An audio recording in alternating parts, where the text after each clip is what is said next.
Malapit na ang eleksyon mga kapatid, no? Ngayong Mayo 12 ata ang eleksyon mga kapatid, no? Ito ang sabi sa survey, pasok sa top 12, no? Ng bagong senatorial survey ng Pulse Asia, sina Philip Salvador mga tol, additional action star artista mga tol, ang pumasok sa survey na posibleng maging senador ng ating bansa mga kapatid, no?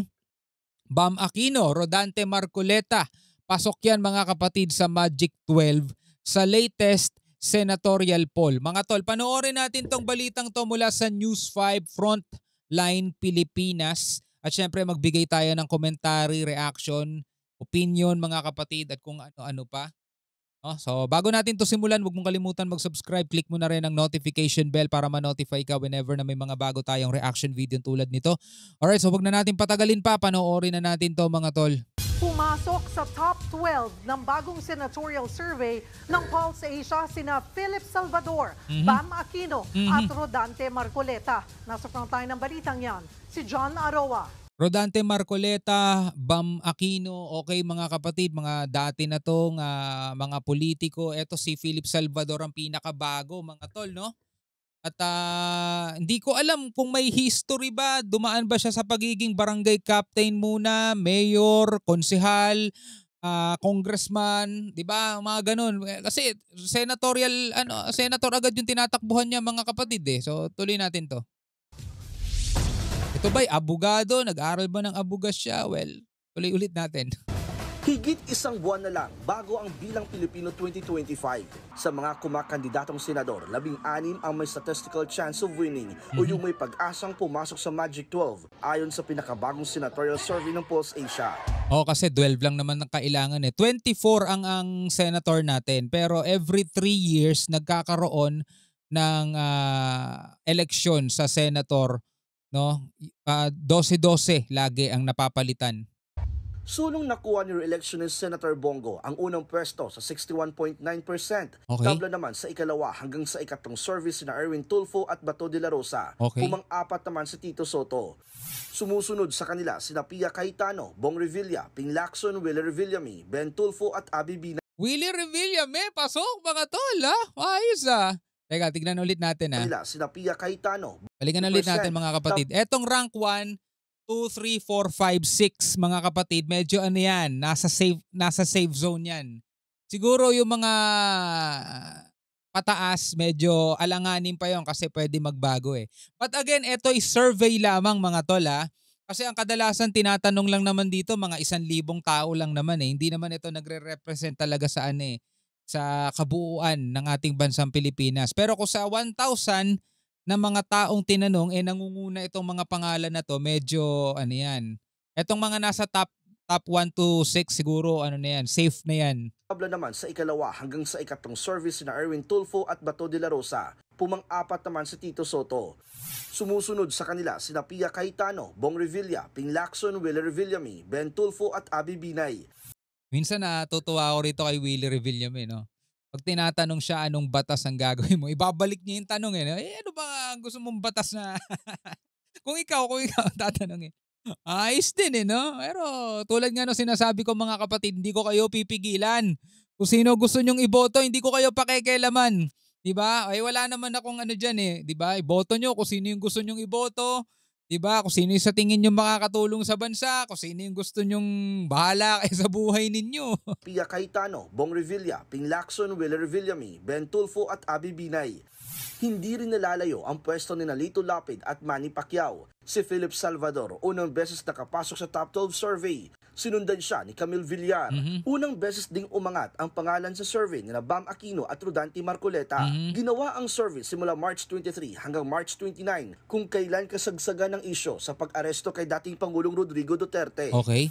Ang numero 1 sa survey na si Go nagpasalamat sa tiwala ng publiko. Ngayon tuloy-tuloy ang panunuyo niya sa Oriental Mindoro. Si Bam Aquino naman aminadong natutuwa na nakapasok sa survey pero ayaw magpapakampante.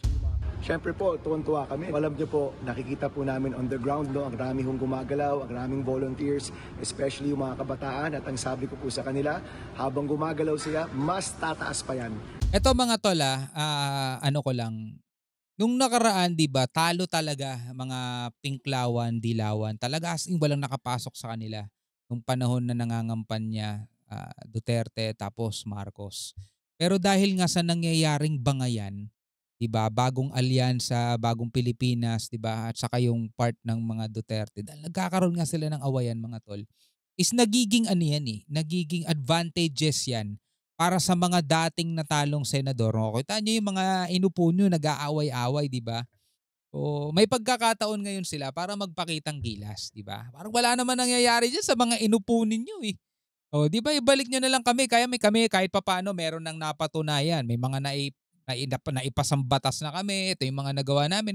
Di ba mga tol, may mga ganong pangyayari talaga. Hindi natin may tatatwayan. Nasa Cebu naman sina Tito Soto, Ping Lacson at Manny Pacquiao. Sumama sila sa lokal na kampanya ng One Cebu. Ayon kay Lacson, pang-13 siya sa probinsya noong nagdaang eleksyon. Kaya humihingi siya ngayon ng kaunti pang tulong. Si Soto, mataas din sa survey. Tututukan pagsasabatas ng 14th month pay at paglaban sa fake news. Wow, 14-month pay, wow. Si Pacquiao, pinangakuan ng mga Cebuano ng libreng pabahay. Bukas ang proclamation rally ng One Cebu kasama ang iba pang senatorial candidates ng administrasyon. Si Rodante Marcoleta na first time ding nakapasok sa top 12, binisita mga tindera sa palengke sa Ormoc, Leyte. Si Bong Revilla nagmotorcade sa Zambales. Dumalo naman sa barangay Kako sa Sembo at Estremo sa Taguig si dating Makati Mayor Abby Binay. Si Willie Revillame naman nanuyo ng mga botante sa Malabon. Nagpasalamat din siya sa tiwalang ibinigay ng publiko kaya siya napapabilang sa survey. Okay, bahala Si kayo. Kiko Pangilinan, palengke ang inikot sa ilang lugar sa Cebu para mas maiparating. Yan, ito, traditional politics mga kapatid, yung sasayaw sa publiko, pupunta sa mga palengke, kakain sa mga karinderya, yung mga ganun mga tol. Talagang gawain na ng mga matatagal na, kumbaga old school ang galawan. Natapurma niya sa agrikultura. Si Ariel Kirubin, ibinahagi ang karanasan sa pagiging sundalo sa Lapu-Lapu City, Cebu. Mga tsuper at pasahero naman sa Bohol ang kinausap ni Bonifacio Busita.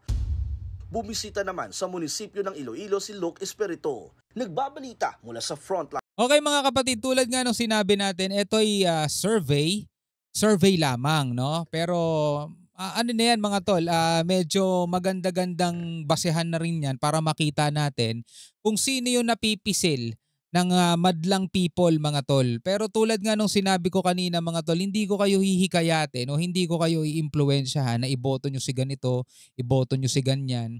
Diba? Kasi mas maganda kung wala tayong pakialamanan diba? Bahala kayo kung sino gusto nyong iboto. Ang sa akin lang mga tol, dapat tayong mga Pilipino, pinag-iisipan natin ng mabuti. Tignan ninyo yung mga track record. Ito, naging senator na to dati.